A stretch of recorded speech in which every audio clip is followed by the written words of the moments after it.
2002 সালে খালেদা জিয়া ক্ষমতা এসেছিল সন্ত্রাস নিয়ন্ত্রণ করার প্রতিশ্রুতি দিয়ে, উল্টা আইন শৃঙ্খলা পরিস্থিতি একেবারে যাচ্ছাতেই হয়ে গেছিল।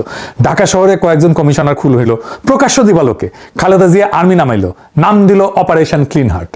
আর্মি ধরে নিয়ে যাইতো যারে তারে, আর্মি ক্যাম্পে নির্যাতনে যারা মারা যেত কইতো হার্ট অ্যাটাক করছে। অপারেশনে 40,000-এর বেশি নিরাপত্তা বাহিনী অংশগ্রহণ করেছিল। যৌথ বাহিনী 11,245 জনকে গ্রেপ্তার করছিল, শত শত মানুষ আহত হয়েছিল, 40 জনের বেশি হেফাজতে মারা গেছিল, 40 জন। এইসব বিচার বহির্ভূত হত্যাকাণ্ডকে খালেদা জিয়া সরকার ইন্ডেমনিটি দিল। আইন শৃঙ্খলা পরিস্থিতির ড্রামাটিক উন্নতি হয়েছিল, এটা সত্য।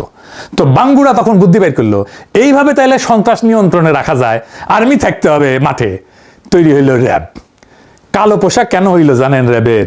সর্দির বডিগার্ডরা যে জয় বাংলা করেছিল বেঙ্গল ল্যান্সার, তাদের ইউনিফর্ম। এই যে দেখেন বেঙ্গল ল্যান্সারের ইউনিফর্ম ট্যাঙ্কের উপরে, দেখেছেন কালো, ওটাই। এই র্যাব গঠন করাটা তো আইনত একটা ভুল ধারণা, মারাত্মক ভুল ধারণা।